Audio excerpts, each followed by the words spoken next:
Bonjour à toutes et à tous et bienvenue pour cette nouvelle vidéo Eh bien, je vais aller très très vite parce que il se passe beaucoup de choses. Dans ma précédente vidéo, je vous ai parlé justement de ce qui se passait aux États-Unis concernant ce que moi j'appelle plus vulgairement une chasse aux sorcières. Pourquoi une chasse aux sorcières? Vous les avez vu, les réseaux sociaux mainstream, c'est-à-dire Facebook, Twitter, Instagram, également Google et Amazon, se sont tout simplement évertué à chasser tout ce qui est trumpiste. C'est-à-dire que Twitter, aujourd'hui on le sait puisque Twitter a annoncé officiellement le nombre approximatif de comptes qu'ils ont suspendus, voire supprimés, 70 000, plus de 70 000 comptes ont été supprimés. Twitter allègue que ce sont essentiellement des comptes évidemment pro-Trump et plus particulièrement QAnon, les fameux QAnon. Le seul problème, c'est que il y a eu un autre phénomène qui est beaucoup moins passé dans les médias, c'est ce qui concerne WhatsApp. WhatsApp a annoncé un changement de ses conditions générales d'utilisation et plus particulièrement sur les données que les utilisateurs sont amenés à céder finalement à WhatsApp. WhatsApp, c'est Facebook. Et ce qui a poussé un grand nombre de gens à quitter WhatsApp parce qu'ils ont tout simplement découvert que dans les conditions générales qu'ils étaient obligés d'accepter, eh bien tous les contenus de messages privés eh bien, sont tout à fait disponibles et consultables par Facebook. C'est-à-dire Facebook peut très bien se servir de ces informations alors que ce sont des informations en message privé. Donc, doublé avec ce qui est en train de se passer avec Twitter et Facebook, eh bien vous avez d'autres réseaux sociaux qui sont en train tout simplement de récupérer un grand nombre d'abonnés. Donc je vous disais, il y a Parler.com qui déjà depuis plusieurs mois avait récupéré un certain nombre de gens, allez on va dire d'extrême droite, puisqu'apparemment les médias mainstream aiment bien utiliser ce terme pour cataloguer le réseau social Parler.com, sauf que Parler.com, eh bien évidemment, n'a pas échappé à la chasse aux sorcières, puisque ce réseau social était énormément dépendant d'Amazon, qui était son hébergeur, et Amazon a décidé de tout simplement casser le contrat avec Parler.com. Donc Parler.com aujourd'hui est indisponible, c'est-à-dire on ne peut plus utiliser ce réseau social.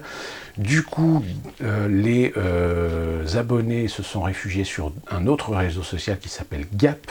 Gap est également un réseau social qu'on lui a collé l'étiquette d'être un réseau social plutôt d'extrême droite, plutôt conservateur. Et bien Gap, lui aussi, est en train d'être passé à la moulinette, puisque apparemment les propriétaires de Gap ont appris qu'ils avaient tout ce qui est transactions bancaires, puisque pour pouvoir vivre, ils peuvent recevoir de l'argent par le biais de dons, si vous voulez, des abonnés.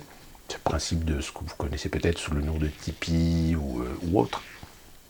Et en fait, ils ont appris que le lien de transaction bancaire, etc., est bloqué. Donc, vous voyez, déjà, ça commence ici. Il y a d'autres réseaux sociaux, pour l'instant, qui ne sont pas l'air d'être embêté, et par contre il y en a un qui est en train de tout simplement tout récupérer, c'est Telegram. Telegram, il a cet avantage, c'est qu'il n'est pas dépendant de sociétés occidentales, puisque je crois Telegram est une société qui a été créée par celui qui a également créé Vekia. Donc c'est russe, hein, alors je vérifierai, mais je vous le mets ici l'information hein, pour être sûr. Donc voilà, alors qu'est-ce qui se passe aujourd'hui? Eh bien, on entend beaucoup de théories, on entend beaucoup de choses, et parmi ces choses, eh bien, il y a des gens qui disent oui, mais ce sont des compagnies privées. Et donc, en effet, dans leurs conditions générales d'utilisation, elles se servent de ces conditions pour avoir le droit de censurer, pour avoir le droit de supprimer des comptes de personnes.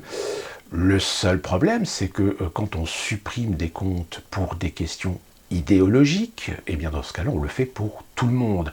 Or, il se trouve qu'il y a eu des cas où des progressistes ont parfois fait des tweets qui ont, je dirais, une fâcheuse tendance à être considérés comme étant une incitation à la haine, voire même ce tweet que je vous mets ici, si j'arrive à le retrouver, de ce directeur de l'information de la chaîne ABC, c'est ABC, il me semble, puisque c'est Disney, c'est pire, qui a carrément tweeté quelque chose comme sous-entendant qu'il faudrait nettoyer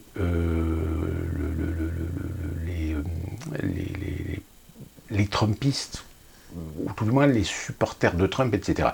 En gros, ce directeur d'information incite tout simplement à un génocide de plus de 70 millions d'habitants d'un pays qui est les États-Unis. C'est-à-dire 70 millions d'Américains, peut-être un peu plus, je crois 75 millions, 74 millions. C'est-à-dire le nombre d'électeurs finalement de Donald Trump.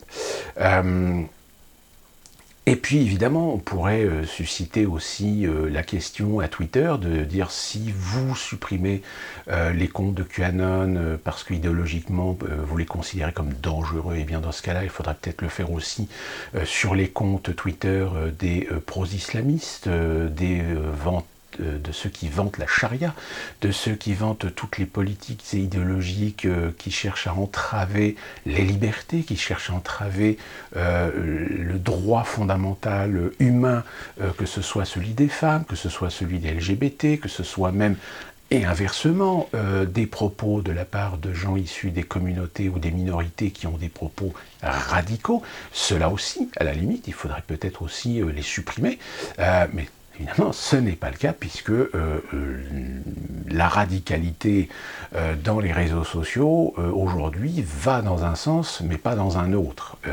C'est-à-dire qu'il est légitime, aujourd'hui, presque de susciter ou d'inciter au génocide à l'encontre de ceux qu'on considère être le diable.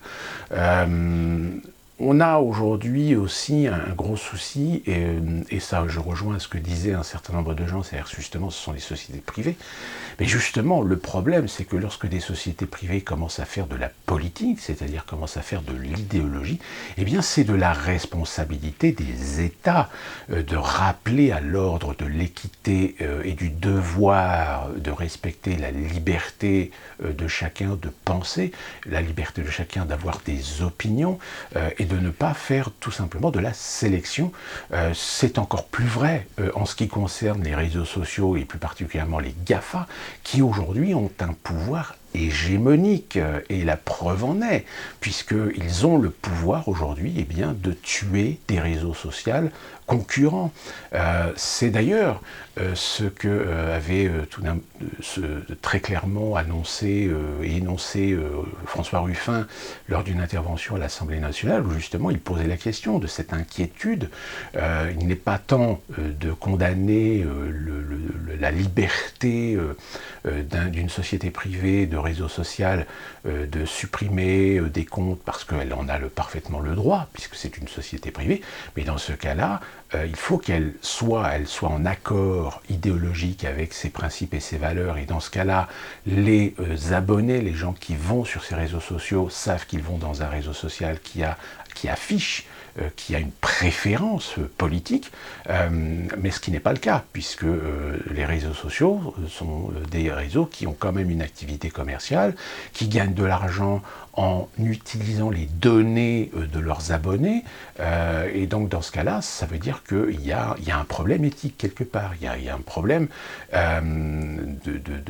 hégémonique essentiellement lorsque ces réseaux sociaux éliminent la concurrence. Mais ceci dit, quand on connaît un petit peu l'histoire de l'empire du numérique, de l'empire de l'Internet et de l'informatique, on se souvient que Microsoft a fait justement sa fortune en éliminant la concurrence, c'est-à-dire en rachetant les sociétés qui pouvaient éventuellement leur faire de l'ombre, puisque si vous connaissez des personnes qui s'y connaissent très bien en informatique, ou si vous-même vous y connaissez bien en informatique, vous savez quelle est la réputation du fameux Windows. Windows Windows n'a jamais eu une bonne réputation en tant que système d'exploitation. En règle générale, il y a eu par le passé un certain nombre de systèmes d'exploitation qui auraient pu très bien être plus performants et de meilleure qualité que Windows, mais malheureusement, ils n'ont jamais pu se développer.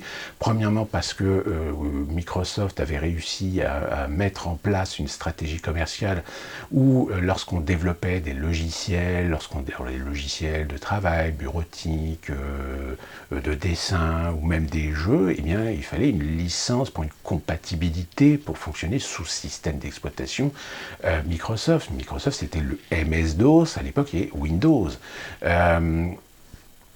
Et donc, celui qui a encore aujourd'hui réussi à subsister plus ou moins, c'est le fameux Linux, qui existe encore, mais qui demande donc quand même d'avoir un petit peu de connaissances pour pouvoir l'installer et le gérer, ce qui n'est pas le cas de la majorité des utilisateurs informatiques, même si, encore une fois, les outils se sont beaucoup plus familiarisés sur des procédés beaucoup plus simples d'usage et d'installation qu'ils ne l'étaient il y a encore une dizaine d'années. Mais voilà l'exemple de Microsoft. Et je prends l'exemple de Microsoft parce qu'il est arrivé un moment où justement cette hégémonie a commencé à inquiéter le pouvoir politique américain, où il s'est rendu compte que si Microsoft devenait hégémonique, pas seulement aux États-Unis, mais aussi à l'échelle internationale, la preuve en est, c'est qu'aujourd'hui, quand vous achetez un PC, il y a 99% de chances qu'on vous le vende avec un produit Microsoft, c'est-à-dire avec le Windows. Windows qui, en plus aujourd'hui, est plus ou moins gratuit, on va dire, mais la gratuité de Windows veut en échange que toutes vos données finalement sont disponibles pour Microsoft et donc disponibles pour en faire ce qu'ils veulent. À la rigueur, maintenant, pourquoi je prends l'exemple de Microsoft? C'est parce que dans les années 80, à partir de 95, je crois, 95-96, Microsoft a été sujet à une plainte de la loi antitrust américaine et finalement Bill Gates a été obligé de démanteler sa société de telle manière à ce qu'elle ne puisse plus avoir justement ce pouvoir hégémonique de tuer toutes les concurrences qui pouvaient éventuellement émerger face à ces produits. Finalement, ça n'a pas servi à grand-chose puisque Microsoft aujourd'hui et Windows sont toujours présents, même si Apple a réussi à reprendre du poil de la bête aussi dans les années 90, fin des années 90, pour revenir sur le marché et finalement aujourd'hui devenir aussi un produit concurrentiel, certes pas forcément très bon marché, mais quand même concurrentiel, avec des produits quand même de qualité. Bon, je ne vais pas refaire le débat sempiternel entre univers PC et univers Mac. Mais pourquoi je parle de cet exemple de Microsoft? Tout simplement parce que si les réseaux sociaux aujourd'hui, tels que Facebook, Facebook, c'est WhatsApp, Instagram et Twitter, ainsi que aussi Google, c'est que aujourd'hui, ils ont fait la démonstration de leur pouvoir de pouvoir saquer, de pouvoir tuer dans l'œuf toute société qui voudrait développer des réseaux sociaux concurrents. Là, ils se sont servis en réalité de l'argument idéologique. Ils se sont servis de l'ambiance, du sentiment anti-Trump qui a émergé depuis maintenant plusieurs années, mais qui s'est accentué depuis maintenant 2 ans, surtout pendant l'élection présidentielle. C'était aussi une façon pour eux d'essayer de se racheter une petite vertu qu'ils n'avaient pas en 2016, puisque je rappelle, en 2016, les progressistes, les démocrates, ont très souvent reproché aux réseaux sociaux de ne pas avoir plus censuré Donald Trump, et que Donald Trump s'est servi finalement des réseaux sociaux pour divulguer, pour propager sa campagne et essayer de conquérir justement de l'électorat. Et c'est bien que les réseaux sociaux, dans cette dernière campagne présidentielle, ont essayé de se racheter un petit peu aux yeux des démocrates. Le seul problème, c'est que je pense que le fait de vouloir plier je dirais, à l'opprobre qu'il y a aujourd'hui contre les Trumpistes, contre Donald Trump, contre tout ce qui est sympathisant Donald Trump au niveau des réseaux sociaux, va jouer en leur défaveur tôt ou tard.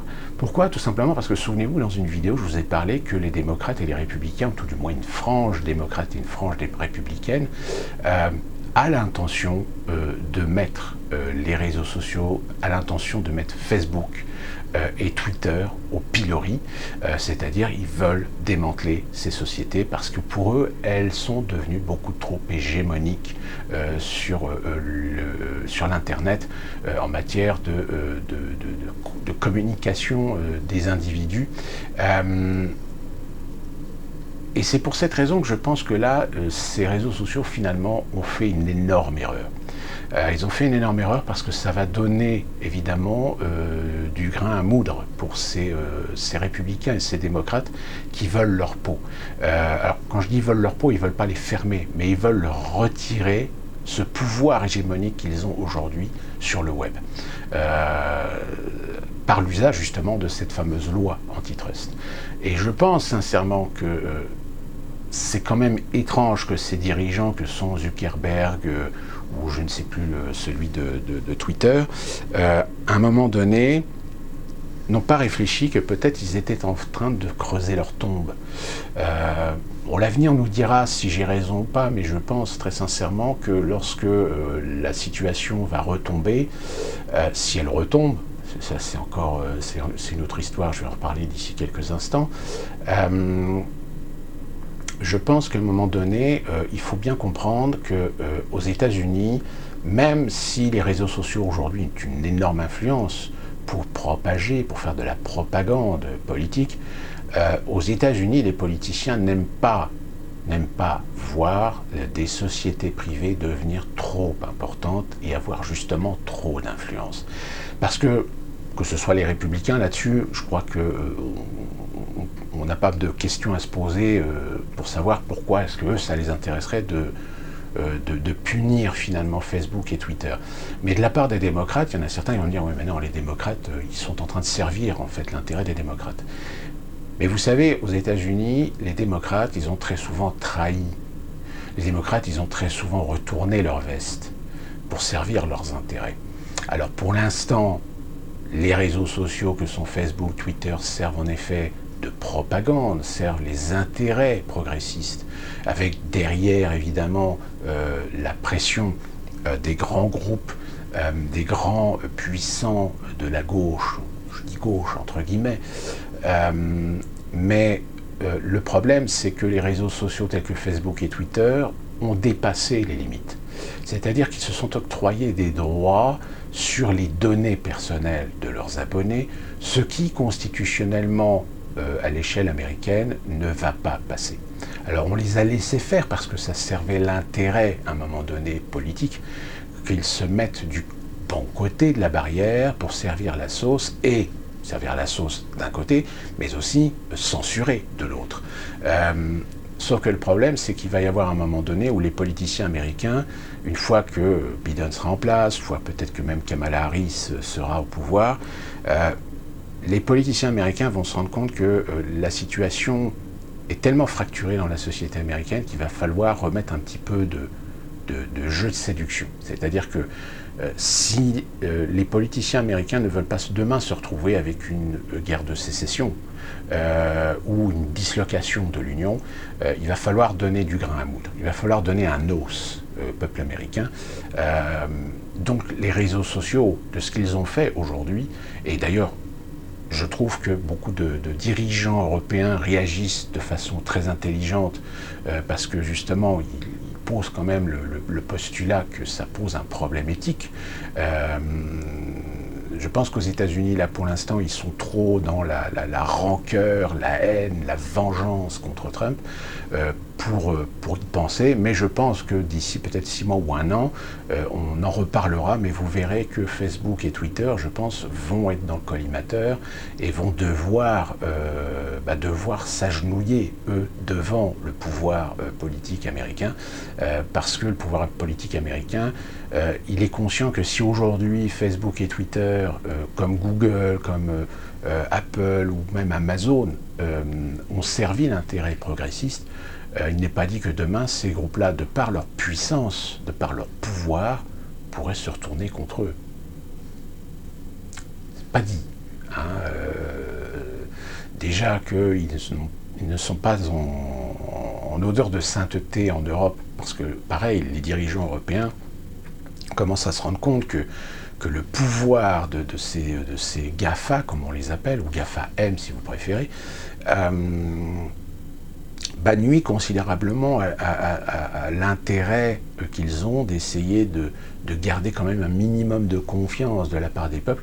Or, si les peuples se rendent compte qu'il y a une hégémonie de compagnies américaines sur un grand nombre de marchés, que s'ils se rendent compte que finalement la Covid sert à tuer des pans économiques, sert à tuer des secteurs économiques, sert à tuer des acteurs économiques, et que derrière ce sont des grosses sociétés américaines qui vont récupérer les marchés, là forcément, là ces politiciens ils sont morts.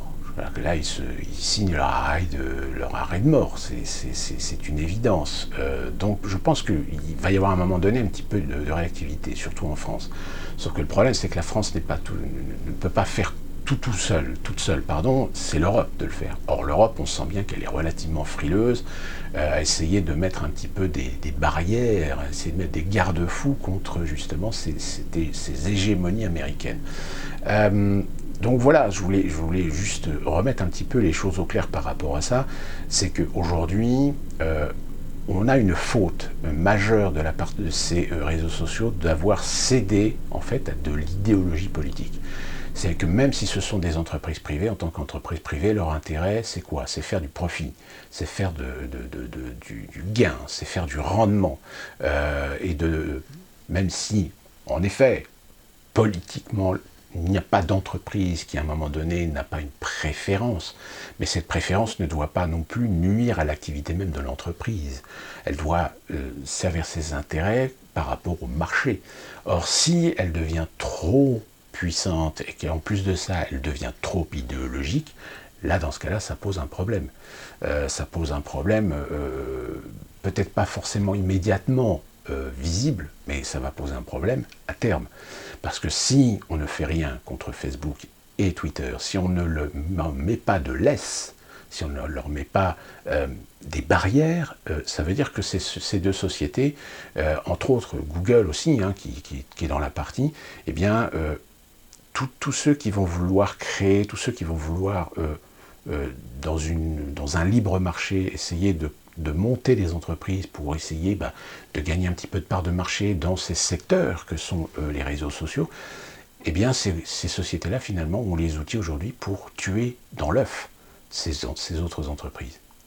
Donc ça pose en effet un problème.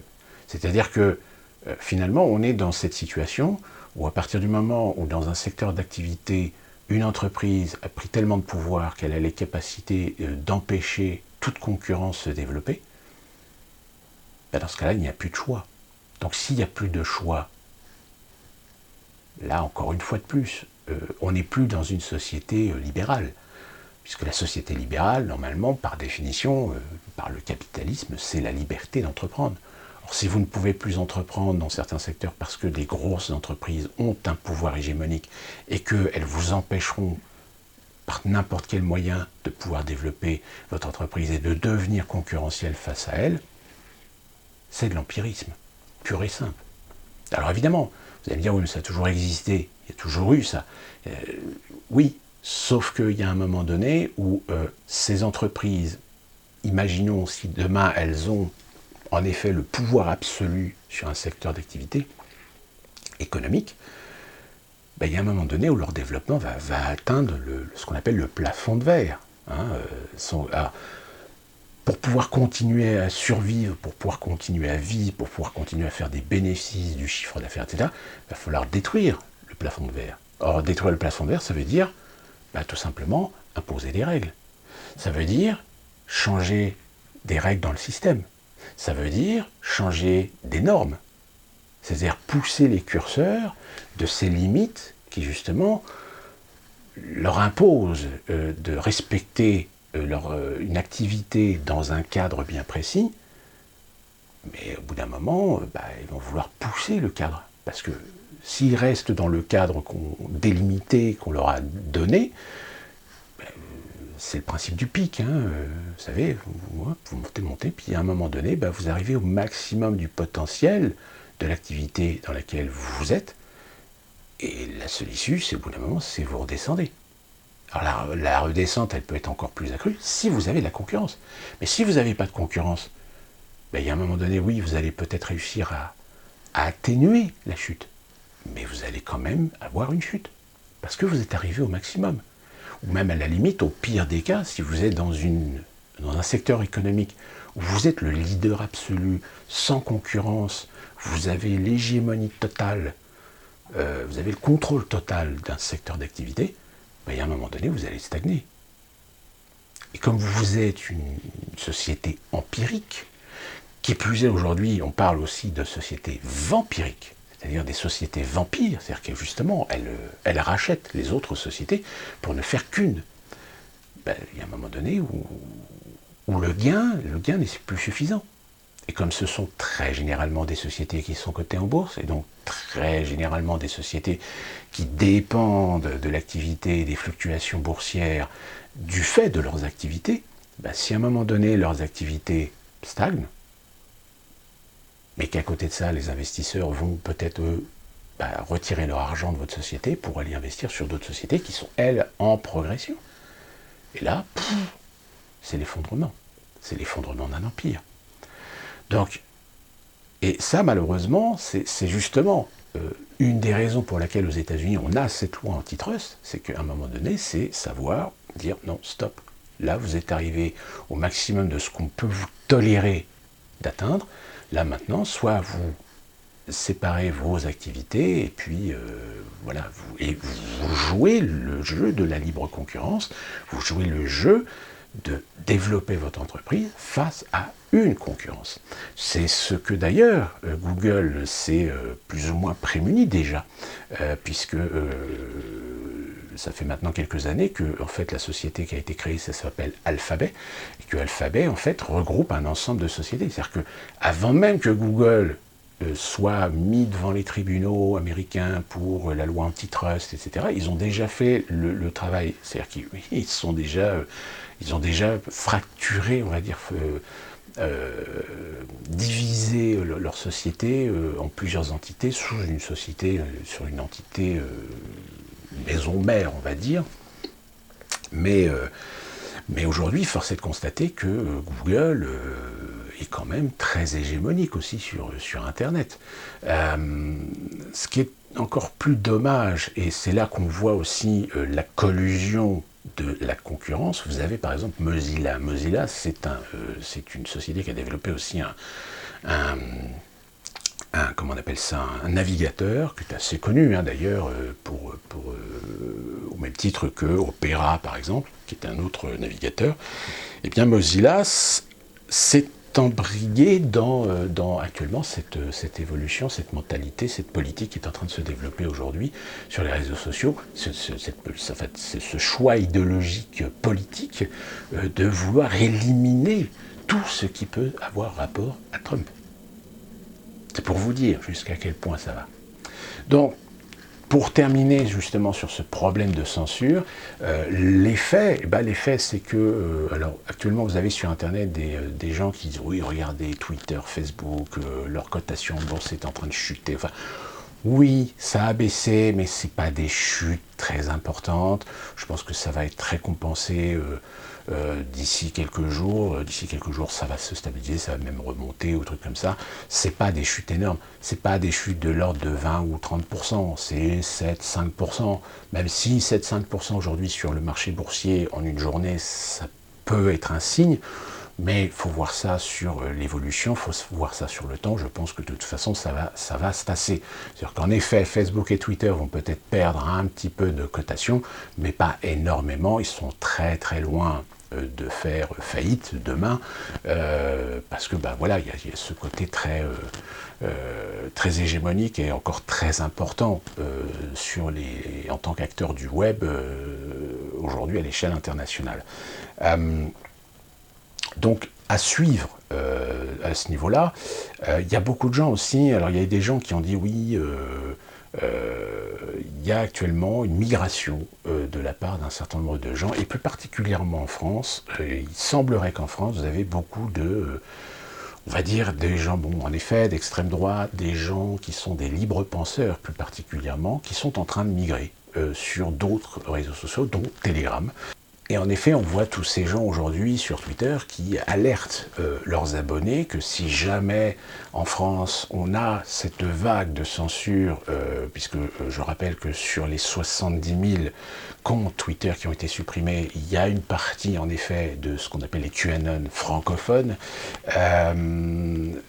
donc ils alertent leurs abonnés que si jamais ça arrive que sur Twitter ils sont censurés, qu'ils sont bloqués, eh bien ils ont un compte sur Telegram, donc on peut suivre ces gens sur Telegram. Alors évidemment, pour terminer, vous allez me dire, oui, mais qu'est-ce qu'il y a comme option aujourd'hui? En effet, le problème de Facebook et de Twitter, c'est des sites qui sont mondialement connus. Il existe d'autres sites. Vous avez par exemple Minds qui est un réseau social. Le problème, c'est qu'il y a un peu de francophone, mais c'est essentiellement de l'anglophone. Donc je vous ai parlé de Telegram. Vous avez également Signal aussi qui existe. Et puis il y a un certain nombre d'autres. Alors VK, évidemment. VK, pour ceux qui ne connaissent pas, c'est le réseau social russe.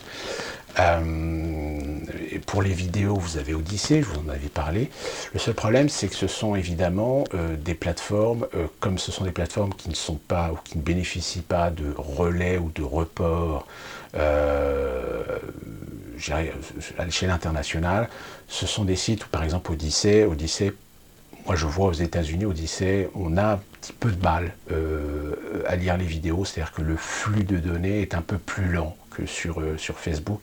Et en ce qui concerne VK, évidemment, VK, c'est assez long au niveau des scripts, parce que on doit bien se douter que tous ces sites relativement dissidents, surtout aux États-Unis, sont généralement filtrés par les réseaux,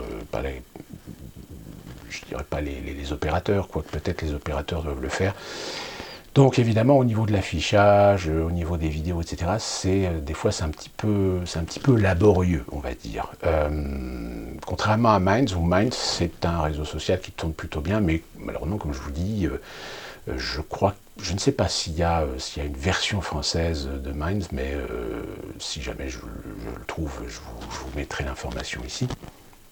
Donc, mais voilà, ça reste encore des sites connus, je vais dire, des gens qui fréquentent très régulièrement les réseaux sociaux, surtout les réseaux sociaux pour des sujets polémiques, des sujets importants, etc. Vous avez Twitch également, mais Twitch pareil, il y a une limite si vous voulez. Je pense que Twitch pour l'instant, je crois que c'est un site de réseau social mais qui fait du live essentiellement. Donc voilà, il y a encore plusieurs d'options, si vous voulez, mais qui sont moins généralisées et qui sont beaucoup moins popularisées, on va dire. Ils sont connus, évidemment, d'un certain nombre de personnes, souvent les jeunes, par exemple les jeunes TikTok, hein, évidemment, très connus auprès des jeunes, et très populaires auprès des jeunes. Mais ce sont quand même parfois des réseaux sociaux qui ont leurs limites, si vous voulez, et qui ont aussi leurs engagements de conditions générales d'utilisation.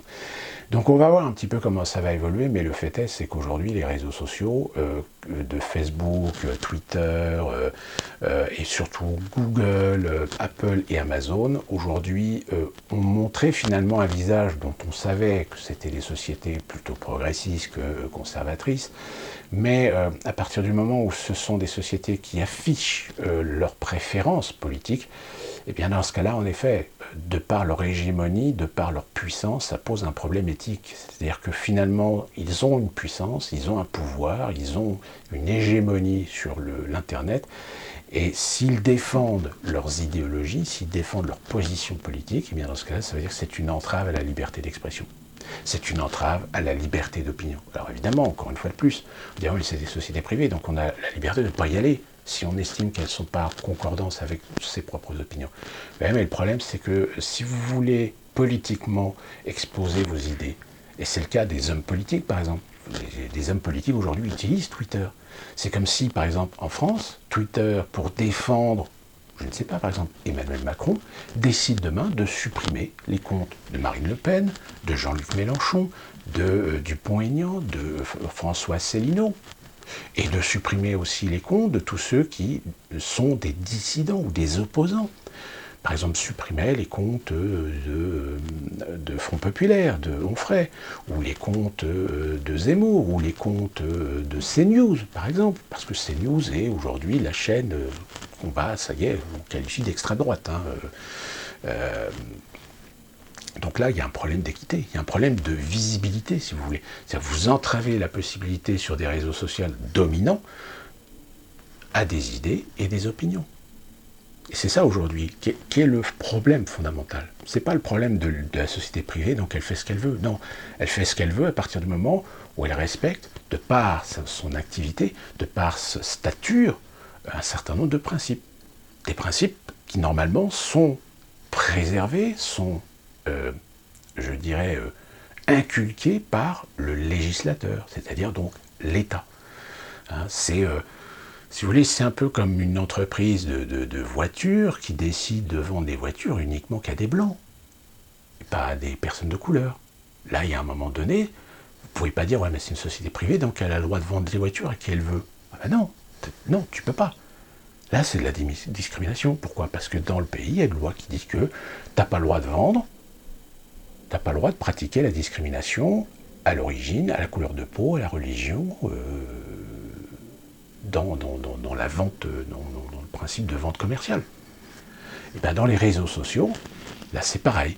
C'est qu'à partir du moment où vous êtes un réseau social, vous devez avoir l'obligation d'ouvrir la porte à toutes les expressions et à toutes les opinions, dans la mesure où celles-ci, en effet, et là c'est la responsabilité en effet des réseaux sociaux, qu'elles respectent un certain nombre de principes, un certain nombre de lois des pays pour interdire l'insulte, pour interdire les propos racistes, antisémites, homophobes, pour interdire les propos d'incitation à la haine, pour interdire les propos d'incitation au génocide, etc.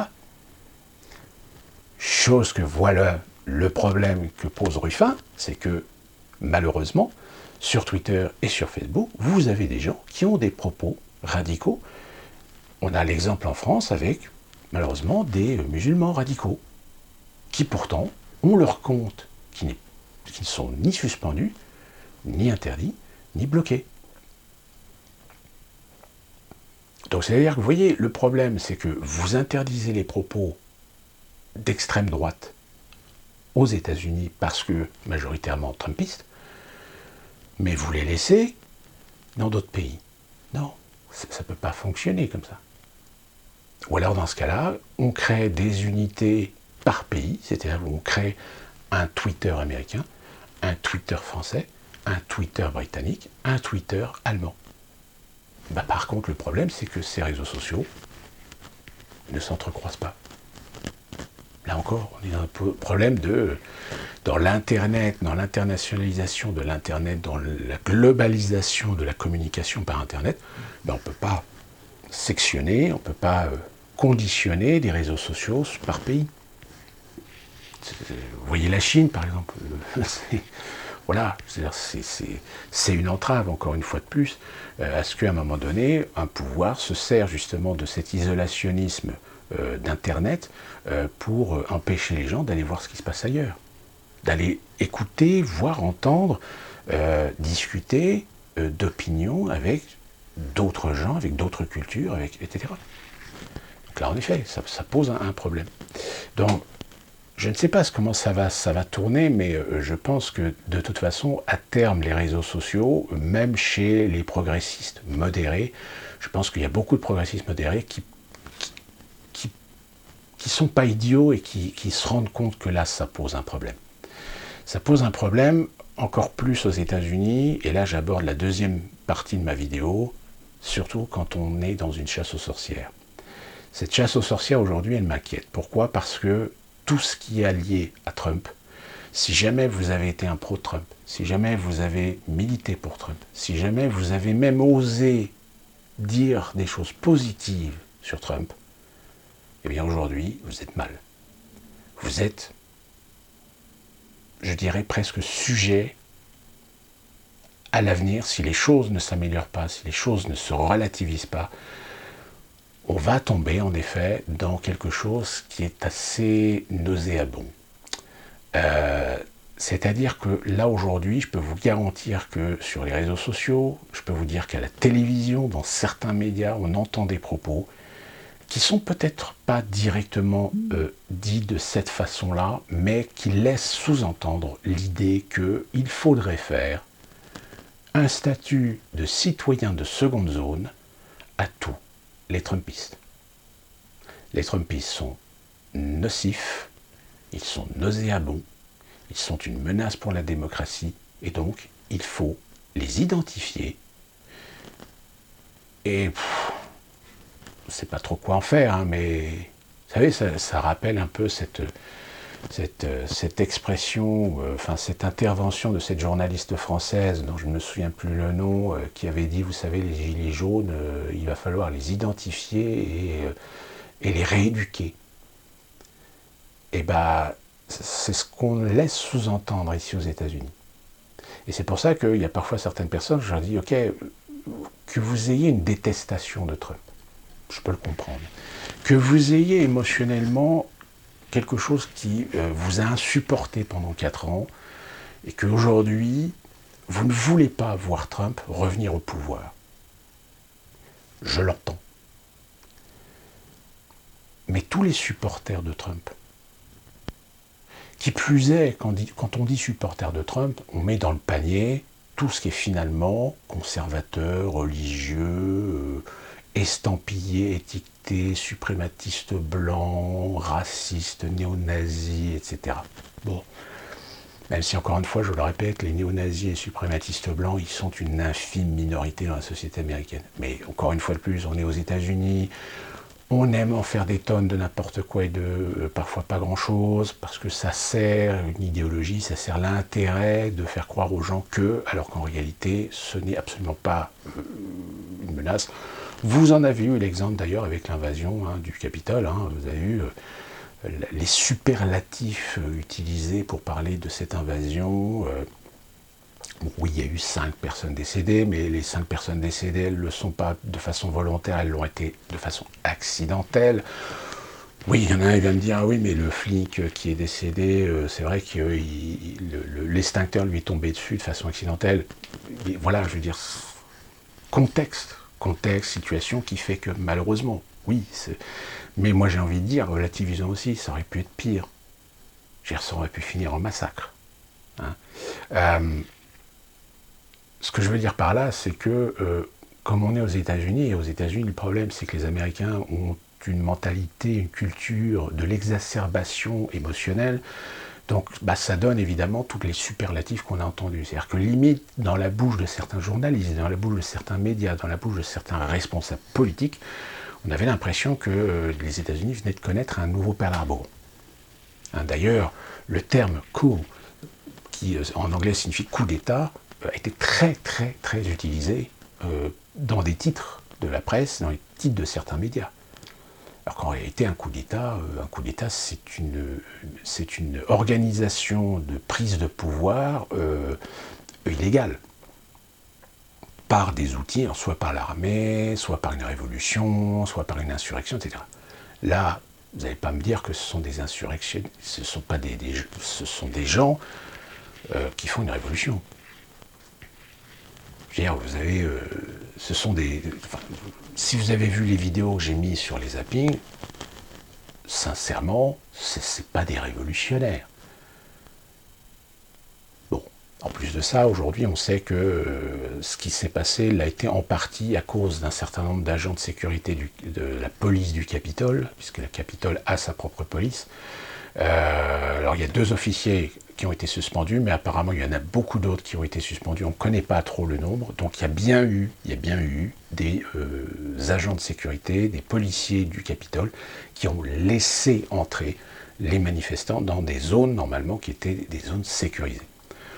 Mais ceci dit, il y a quand même, et c'est ça quand même qui fait plaisir, il y a quand même le New York Times New York Times ou Washington Post, je ne sais plus, c'est un des deux, qui sont quand même pas des presses dissidentes, hein, et qui ont quand même posé la question, comment se fait-il que le Capitole n'ait pas été sanctuarisé, sachant qu'il y avait une manifestation pro-Trump?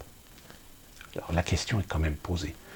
Ça veut dire que certainement, certains médias américains, qui ne sont pas idiots, consultent l'Internet pour se rendre compte qu'il y a quand même des gens, à un moment, qui posent les bonnes questions. Et que la fréquence de cette bonne question, à un moment donné, on ne peut pas passer à côté. Donc on est obligé quand même d'admettre qu'en effet, la question, elle est légitime. Donc, pour dire que, en effet, la presse américaine est un quatrième pouvoir, mais dans cette presse américaine, il y a quand même encore quelques journalistes qui, à des moments, posent les bonnes questions. Donc là-dessus, faut être honnête.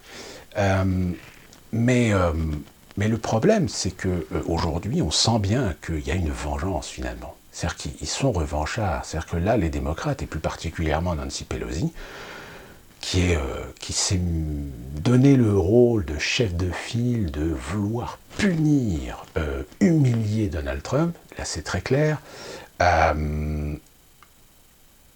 peut avoir un danger à terme.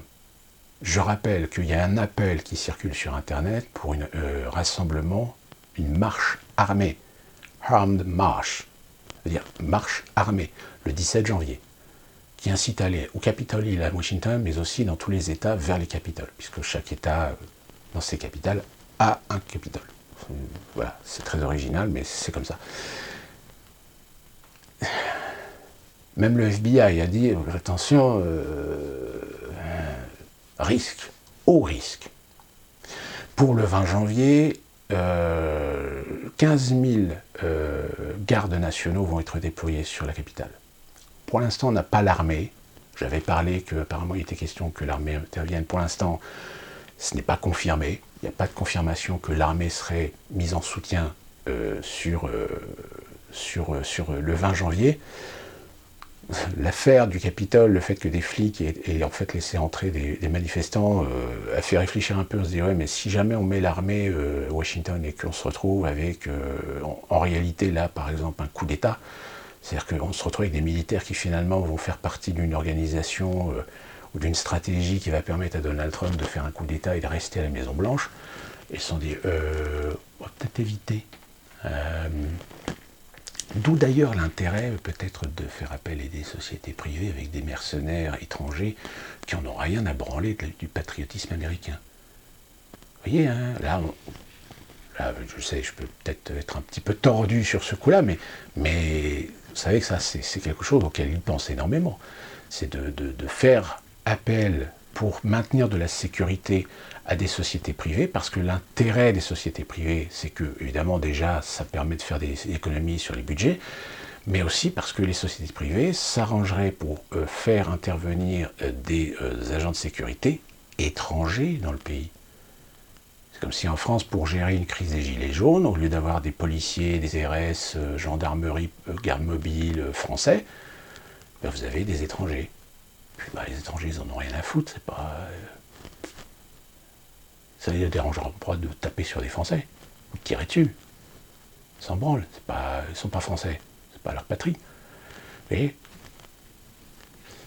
Et donc là, le danger, si vous voulez, c'est que, en effet, le problème, c'est que, vu que pendant 4 ans, on a quand même tiré à boulet rouge sur une culture, qui est plus particulièrement les sudistes.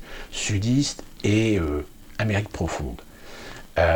Jusqu'à présent, ces Américains-là, ils sont restés relativement soft. Certes, il y a eu des amis croches. On se souvient Jacksonville, on se souvient, je ne sais plus quelle autre ville, où malheureusement, il y a une femme qui est décédée, etc.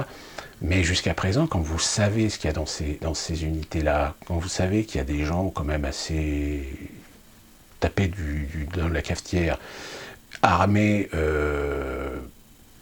enfin, ça aurait pu être pire. Ça aurait pu être pire. On a vu avec les BLM. Les BLM, pareil, c'est resté relativement soft. Même si, encore une fois, aujourd'hui, on va très accentuer sur ce jeune qui a tué, je crois, 2 personnes, 3 personnes. Mais pareil, il les a tués dans des circonstances un peu particulières. Il les a pas tués de façon volontaire. Je veux dire, enfin, je ne vais pas refaire le dossier, mais on ne va pas prendre un exemple comme étant le symbole que finalement l'extrême droite, voilà, elle est capable de tuer, etc., contrairement à d'autres manifestations BLM où ça a dérapé, où des gens ont été tués, mais pas tués là par d'extrême droite, mais bien par des gens d'extrême gauche. Hein, donc voilà, donc il y a un équilibre dans la balance qui s'est fait, au détriment d'ailleurs de ce que voulaient les démocrates, de ce que voulaient les progressistes, de ce que voulaient les philanthropes de gauche qui sont derrière les BLM. C'est-à-dire qu'eux, ils voulaient vraiment provoquer la situation justement pour pousser le camp d'en face, pour pousser le camp des Trumpistes, le camp des suprématistes blancs à réagir et à faire des massacres.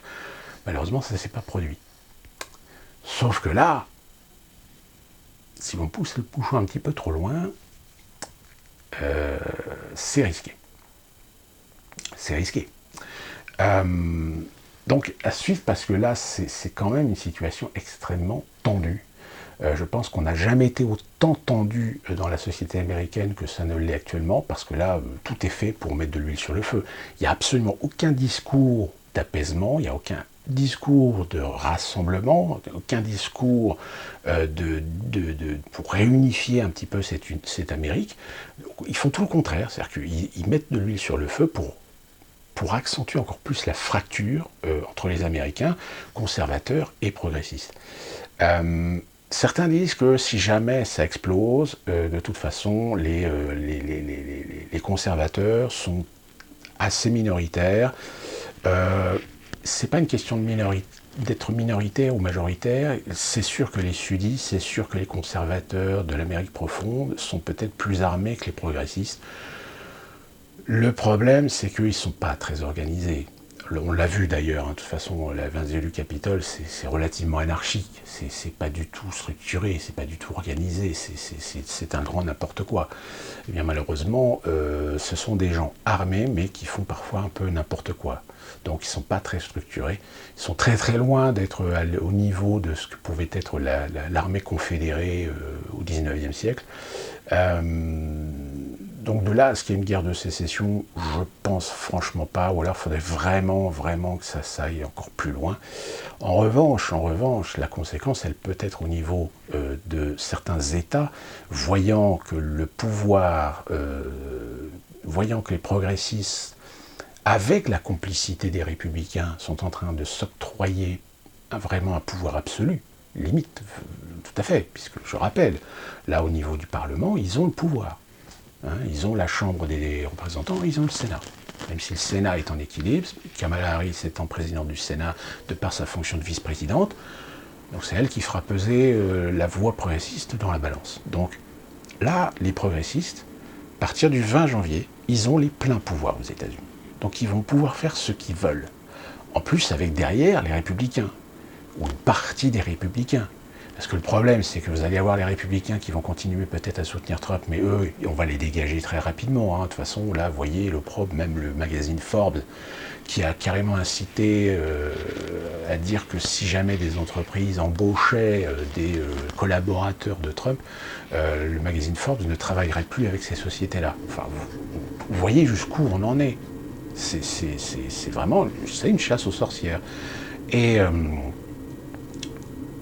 de fait, vous avez une partie des républicains, ceux qui sont les traites, là, aujourd'hui, qui sont en train de suivre les démocrates dans une procédure dont on sait pertinemment qu'elle n'aboutira pas, parce que comme c'est une procédure relativement longue à mettre en place administrativement, juridiquement, etc., que de toute façon, Trump, il sera déjà des partis de la Maison-Blanche et Biden dans le bureau ovale. Encore une fois de plus, c'est un show.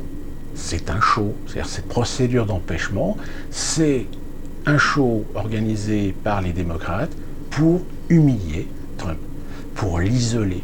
Alors en effet, il y en a certains qui me disent oui, mais c'est justement le fait d'un empêchement. Si jamais il y a un empêchement, il est juridiquement, il est en procédure juridique et de fait, il n'est plus éligible. Oui, aussi, mais je pense que dans l'instant, ça c'est bien quand vous le faites il y a encore un an, mais pas à 10 jours. Vous voyez ce que je veux dire ? C'est pas, enfin, c'est contre-productif. C'est vraiment pour l'humilier. C'est vraiment pour aller jusqu'au bout pour se venger des 4 ans pendant lesquels les démocrates n'ont jamais réussi à tenir la promesse qu'ils avaient tenue en 2016 de dégager Donald Trump.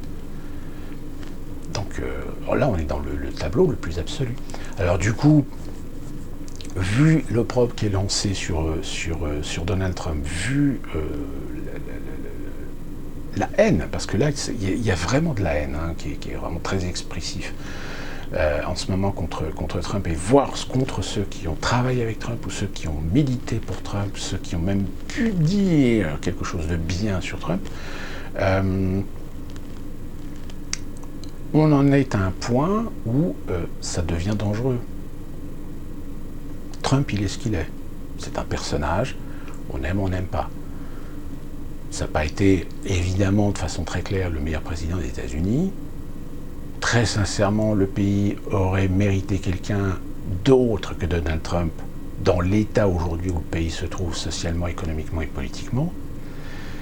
Le problème, c'est qu'aujourd'hui, ce que sont en train de faire les démocrates ne vont avoir qu'un effet contre-productif, c'est-à-dire de confirmer à une grande majorité d'Américains que ce sont des tarés, que ce sont des pourris. Surtout au niveau des républicains. Les républicains, ils étaient déjà borderline, du fait que déjà ils ont perdu la primaire en 2016, ils se sont fait piquer la primaire par Donald Trump, parce que je rappelle, Donald Trump, il s'est présenté à la primaire 2016 parce qu'il a bien senti que les républicains étaient complètement out.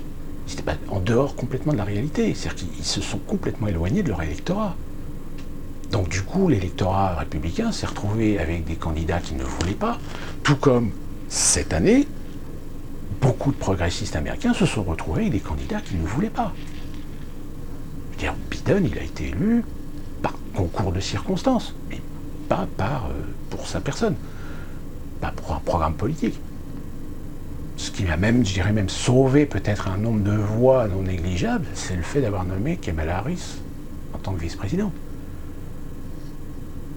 Vous voyez, c'est-à-dire qu'il y a un véritable décalage finalement, et c'est ça, pour ça que le danger aujourd'hui de ce qui se passe avec les réseaux sociaux, c'est que les réseaux sociaux confirment une illusion de récupération politique et idéologique pour chasser tout ce qui peut être éventuellement à contre-courant ou en vent contraire de ce que l'idéologie progressiste veut imposer, dans le cadre d'ailleurs, aussi, je le rappelle, je vais faire encore cette allusion, mais elle est très importante, dans la préparation des mentalités aux États-Unis en guise de l'arrivée du grand reset. Parce que pareil, sur le dollar, on entend beaucoup de choses, oui, suppression du dollar, etc.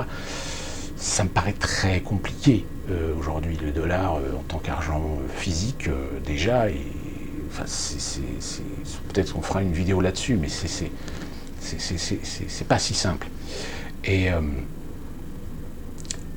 donc on sent bien que tout ça est en fait une orchestration, que tout ça c'est un show à l'américaine.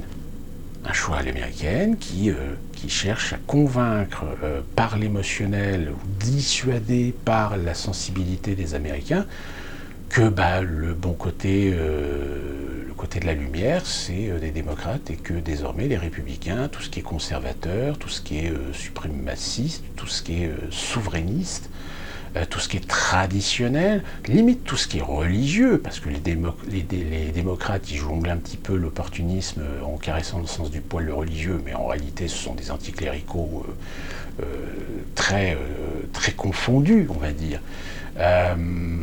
D'autres diront oui, c'est aussi des satanistes, ça c'est un autre thème. Mais même du côté des progressistes, chez beaucoup de démocrates américains, on sent bien qu'ils sont en train de se poser la question, de se dire mais qu'est-ce qui se passe là?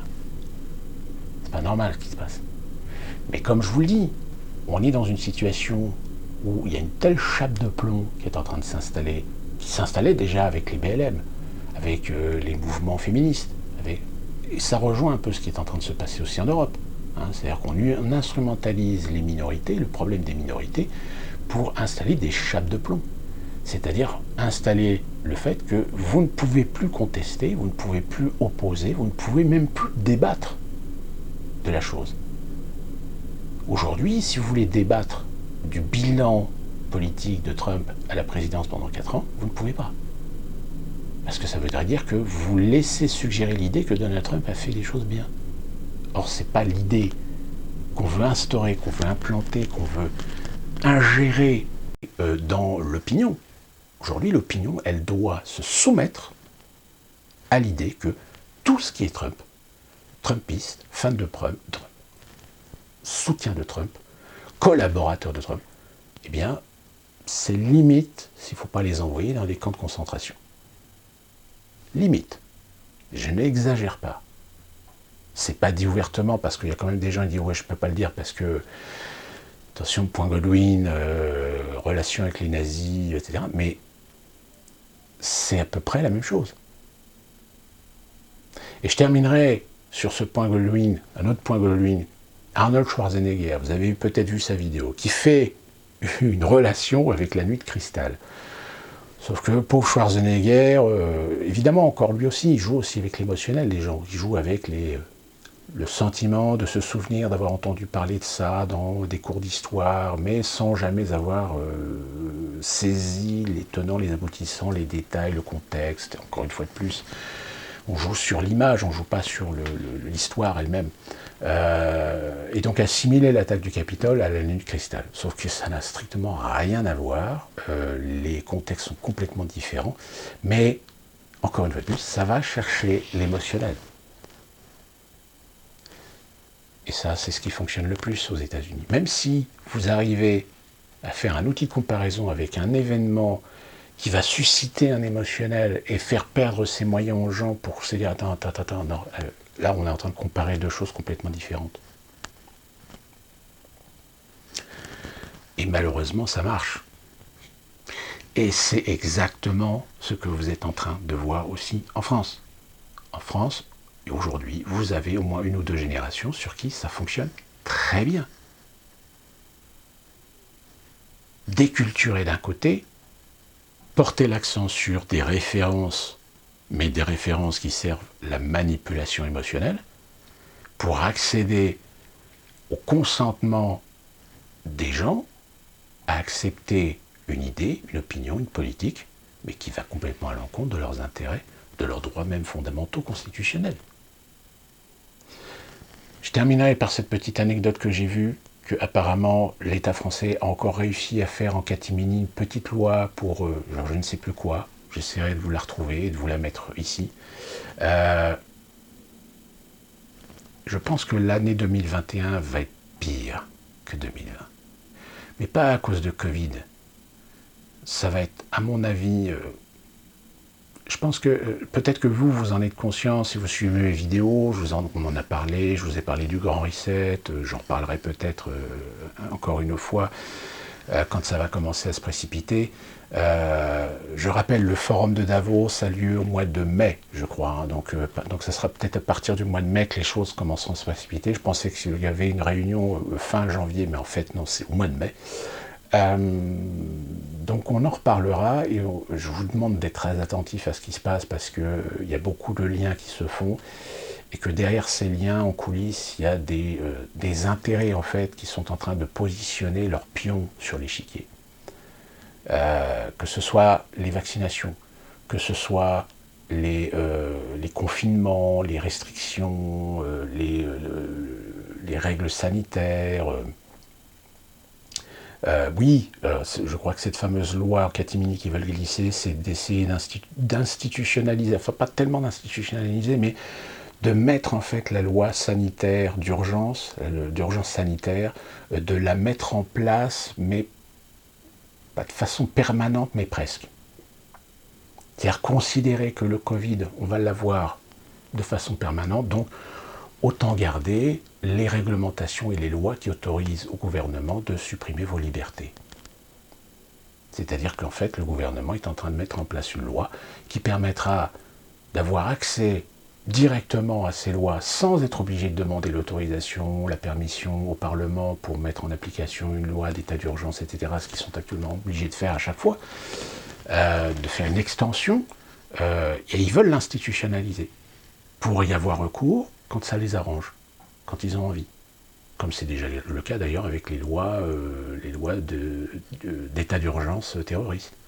Aujourd'hui, les lois d'état d'urgence terroriste, eh bien, elles ont donné quoi? Elles ont donné ces fameuses lois sur les fichiers, les liens des fichiers, etc., de pouvoir ficher les personnes pour leurs opinions, leurs propos, leurs préférences, etc. C'est ça, hein, ça c'est ce qui découle de l'institutionnalisation de l'état d'urgence terroriste. Hein. Donc, imaginez avec une loi, une institutionnalisation de l'état d'urgence sanitaire. Mais bon, on en reparlera de tout ça. Si vous avez des questions, n'hésitez pas. Des commentaires, n'hésitez pas. Petit pouce bleu. N'hésitez pas à vous abonner si vous êtes nouveau. Et n'hésitez pas, je remercie un des abonnés, je crois que c'est Max, de m'avoir fait des éloges sur mes vidéos et qu'il trouvait dommage qu'elles n'étaient pas suffisamment... pas diffusé, mais pas suffisamment vu, etc. C'est pas ce que je recherche. Je vous dis les choses telles qu'elles sont, les gens ils regardent pas, je cherche pas à faire 10 000 ou 20 000 vues. Si vous avez déjà accès à ces vidéos, si vous pensez que ce que je vous dis est intéressant et peut vous servir dans vos conversations et même dans votre compréhension des choses, bah, c'est déjà ça. Après le reste, les autres, ils viennent pas. De toute façon, je ne suis pas monétisé. Hein. Ce qui est même amusant de voir, c'est que YouTube vous précise quand même que même si vous n'avez pas le contrat de monétisation, bah, on sert quand même vos vidéos pour nous mettre de la pub et gagner du fric. Et c'est même pire, c'est que même si vous avez une vidéo sur laquelle il y a un problème de copyright, etc., donc ils vous disent à votre vidéo, vous ne pouvez pas la monétiser, mais nous, on va pouvoir monétiser quand même votre vidéo pour gagner de l'argent sur votre vidéo, même s'il y a un défaut de copyright, un truc comme ça. C'est énorme. Mais ça, pareil, ça fait partie du principe où la plupart des gens ne lisent jamais les conditions d'utilisation. Donc du coup, ils peuvent comme ça de temps en temps glisser des trucs qui révèlent un peu les réelles intentions et qui révèlent certains pièges aussi. Heureusement, sur Internet, il y a des gens qui nous signalent, il y a des gens qui nous informent, il y a des gens qui nous alertent là-dessus. Et c'est ce qui s'est passé d'ailleurs avec WhatsApp. Sur WhatsApp, il y a des gens qui ont dit attention, WhatsApp a changé ses conditions, regardez bien, nous on n'est pas d'accord. Donc il y a des gens qui se sont barrés de WhatsApp. Donc voilà, soyons alertes. Toujours attentif. En ce qui concerne cette semaine et surtout ce week-end, on va voir un petit peu ce que ça donne ce fameux 17 janvier, si c'est de la poudre aux yeux ou si au contraire on peut s'attendre au pire. Et d'ici là, peut-être qu'on se retrouvera pour une prochaine vidéo. Et évidemment, portez-vous bien.